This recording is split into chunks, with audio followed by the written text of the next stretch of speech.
In any event, we already do have some of the lines being drawn. There is going to be an election for mayor in Victoria. There have been some rumors in Saanich. There have been some rumors in Langford, for instance.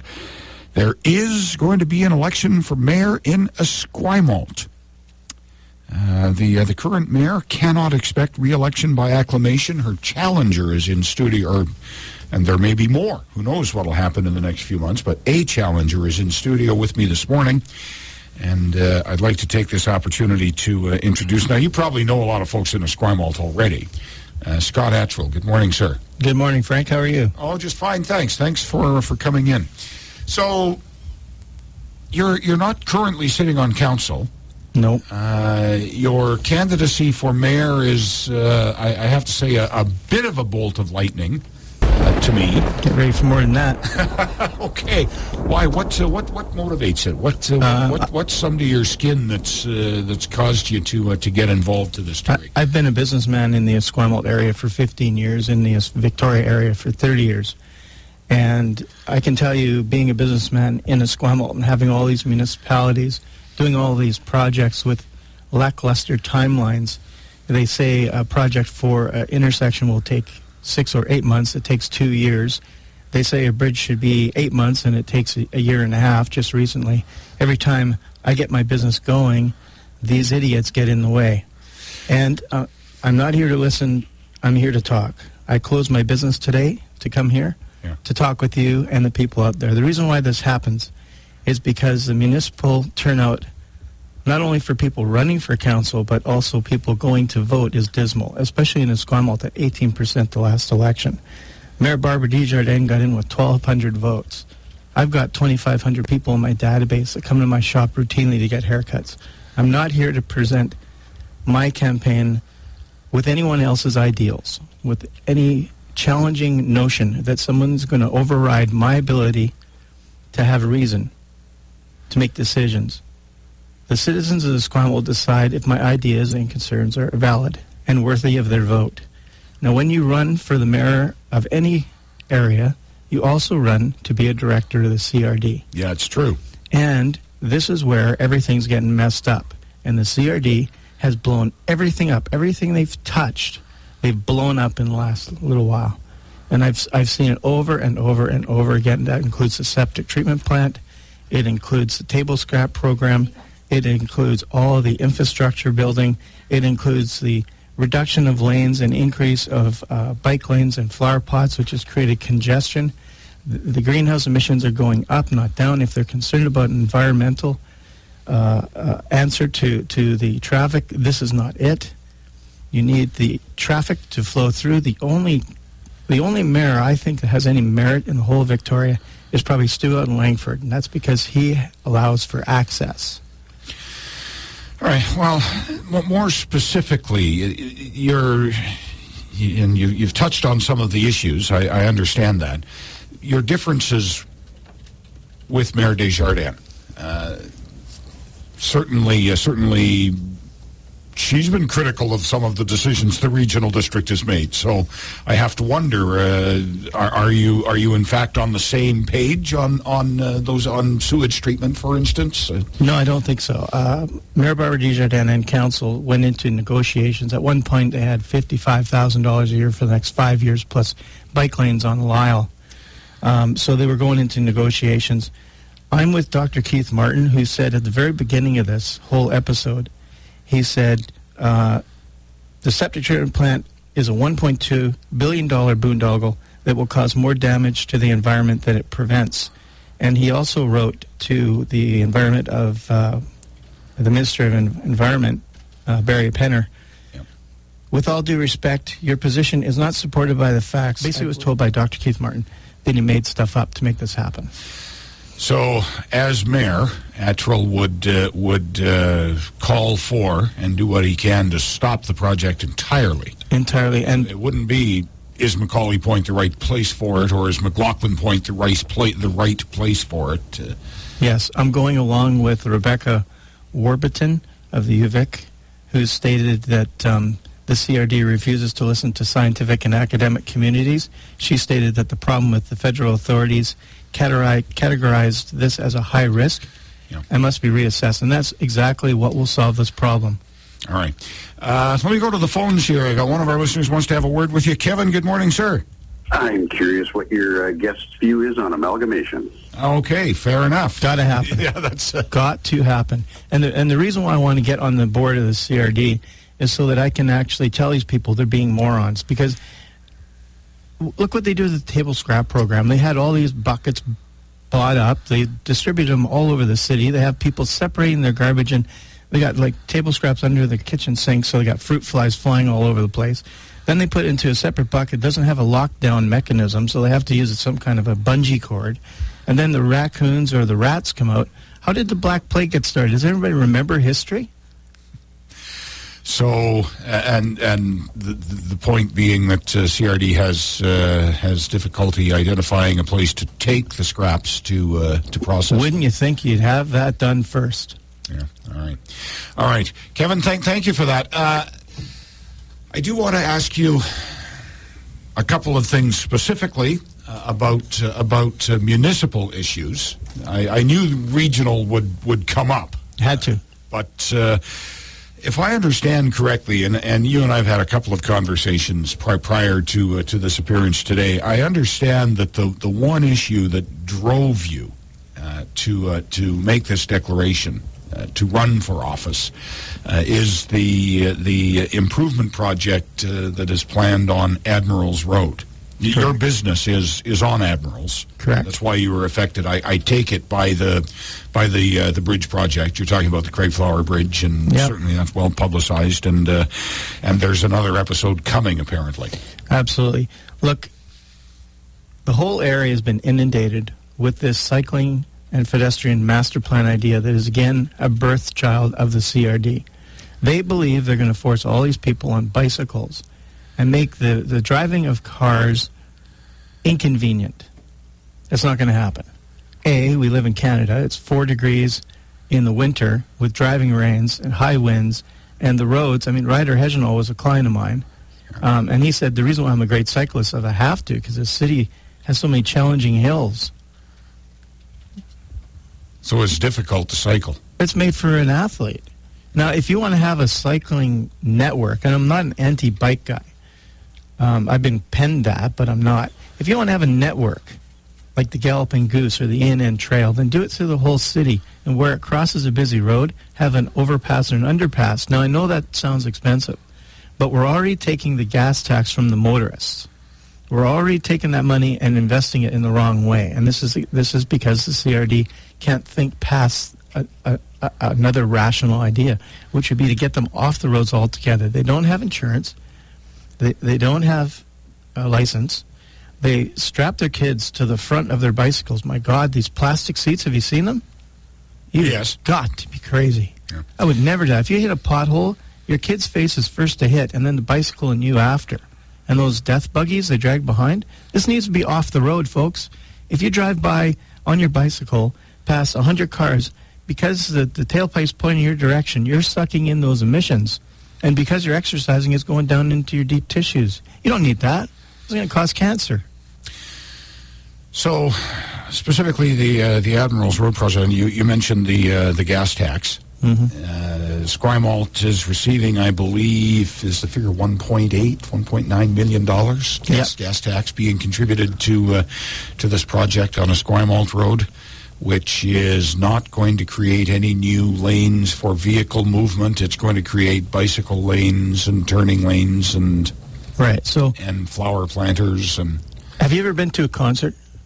Well, yeah. Okay, and 8,000 to 10,000 people. Yeah. What would happen if you're at a concert and the guy running the show decided to only open 2 of 6 doors at the end of the concert? What would you think would happen? Well, there'd be a crush trying to get in and out. Right, and people might get hurt. Right, there'd definitely be people being pissed off. Okay. Correct. Yeah. Well, that's what Mayor Barbara Gijon and council are doing. These people come to work in Esquimalt. This is a road of destination, not a through road. They have to come here to work. When they leave to work, it's going to be much worse because those 2 lanes are the exit lanes out of that so-called arena. Then they come here Monday to Friday. Yeah. You're talking both the base and the shipyard. Victoria shipyard, the Public Works property, and there's a lot of traffic there. Absolutely. Yeah. And since the bridge is open, it's gotten worse. I've been there 15 years, Frank. 15 years. And I've watched this traffic. I've watched all this infrastructure, millions of dollars wasted. That overpass at the airport, my God, who's the brainchild of that thing? And what happened? Nothing. Is exactly the same as 15 years ago. If I blink my eyes 15 years later, the traffic stays the same because no one's brought forth the ideas of solving the problem. They're always trying to... It's called social engineering, Frank. It doesn't work. Want to ask you about building height, land use density, and policing, the contract with Victoria. Candidate for mayor in Esquimalt is Scott Attrell. We'll continue our conversation with him after this break on CFAX 1070. Beyond the headlines, Frank Stanford on CFAX 1070. Scott Attrell is in studio with us this morning. He's running for mayor in Esquimalt. On the phone, Stephanie. Good morning, ma'am. Good morning. I wonder if I can ask your guest. He says he's in favor of amalgamation. What does he think that would look like 6 or 7 communities or one big one? Yeah. How much thought have you given this, sir? The problem with amalgamation is that you actually have 14 different councils at this point, and it's spread over a wide area with a lot of varying concerns. The problem with having so many is that you have the incompetence coming in because you can't get good quality individuals running for council. The pay is very minimal. So if you had a larger segment of the city under the control of one council, then you could afford more for the councillors and probably get better people in office. Not one super city. I'm not going to work super hard at getting amalgamation happening. That's not where I'm coming from right now. What about, now this is a real life question in Esquimalt right now. What do you think of the amalgamation of the police force with the Victoria? Do you think Esquimalt succeeded in these negotiations that dragged on for almost 2 years and finally produced the new operating agreement to govern this thing? Just before the election they came to agreement. The thing about it is that the whole Esquimalt area has been mourning the loss of their own police department, including a lot of the people in council, for too long a time. The Victoria Police, I have a couple of clients that are from the Victoria Police, and they came into my shop, and they say, you know what, we don't even like to come into Esquimalt because we're not appreciated. That's the message that the mayor sends directly to the PD. And you know what, they've done a pretty good job in Esquimalt. They've cleaned it up. We don't have nearly the types of problems that we do. Every once in a while we get a blast from the past, but it's pretty good. I would give them accolades and pay my bill. All right, fair enough. If you can't afford the safety for your citizens first, well, then what can you afford? Yeah. Well, that's a clear statement. Tell me about high-rises. How high would you go? Is a 10-story maximum about right? Would you go 12? Would you go 18? I would go as high as 18 to 24, and the reason, there's some areas in Esquimalt that have been downtrodden since I've been here in 78, the Constance area.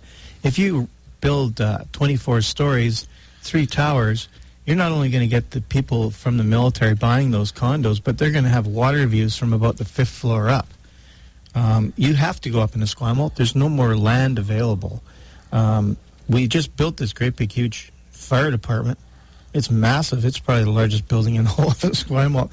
I'm sure they can fit a couple of very expensive, very, very modern fire trucks. All right.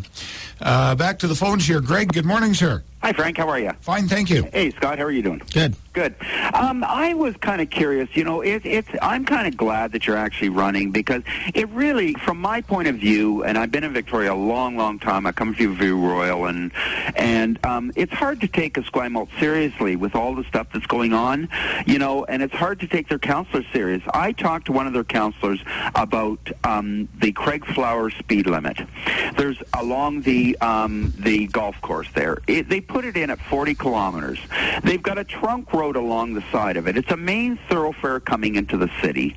We've got a provincial default of 50 kilometers. It just doesn't make any sense. I talked to one of their councillors. He, I guess, lives up that way or something like that. Maybe he wants to make his mark on the world or something. I talked to their own traffic people, and they don't understand it. You know, and he was just completely adamant that this is what we should be doing, or this is what should be done. And I just don't get it. Now, I don't know what you think about these 40 kilometers, but you know what? It doesn't make any difference along that area. It's a main thoroughfare coming into Victoria. You know, I don't understand what they're trying to do, and maybe you can shed some light on it. I sure can. If you look at Craigflower Road and the design of Craigflower Road, it has just been recently finished, and it is done by a completely incompetent staff. And I'm not using that word lightly. When a bus pulls in, half of the bus sticks out into the intersection, and the other half is met by that flower pot, and everyone has to stop for a cyclist or a granny to get off the bus. And every time that bus stops, everyone else has to stop. That's not increasing traffic flow. That's decreasing and frustrating the end user, which is all part of the pedestrian and cycling master plan brought to you by the CRD and these boneheads that signed into it. All right. You're not pulling any punches. I'm not. You know what? Remember the old movie Network? I'm as mad as hell, and I'm not going to take it anymore. I don't want you to protest. I don't want you to riot. I don't want you to write to your congressman because I wouldn't know what to tell you to write. I don't know what to do about the depression and the inflation and the Russians and the crying in the street. All I know is that first, you've got to get mad. You've got to say, I'm a human being. God damn it. My life has value. So, I want you to get up now. I want all of you to get up out of your chairs. I want you to get up right now and go to the window, open it, and stick your head out and yell, I'm as mad as hell, and I'm not going to take this anymore! I do remember that line, absolutely. Craig, thanks for your call. I have to put this on the table. You're not a member of council. No. I've often offered, for what it's worth, the opinion, and generally I stand by it, that one does need to have done a term on council in order to just to learn the ropes, how things operate administratively. What if you want to cut the ropes? What if you want to end the cycle of suffering for the whole area, and you say, you know what, I'm not going to listen to staff. I don't need a staff report. I got a brain in my head. That's why I ran for mayor. Well, you need to know how a council operates, how it interacts with the municipal staff. How you know what? How to run a meeting, for instance. The staff in Esquimalt and the city hall, they don't have anybody going there. There's probably, the times that I've gone to council, there's maybe been 5 people, maybe 6. The only time it was full was with the septic treatment thing, and that's because everybody had a vested interest in it, right? They're not bringing in the population that are concerned of what's going on. They're pushing them away. In fact, I had an opportunity to go into the input meeting for the Admirals Road corridor. Yep. And what happened was I got yelled at by Tim Morrison. Now, I had my baby daughter in my arms.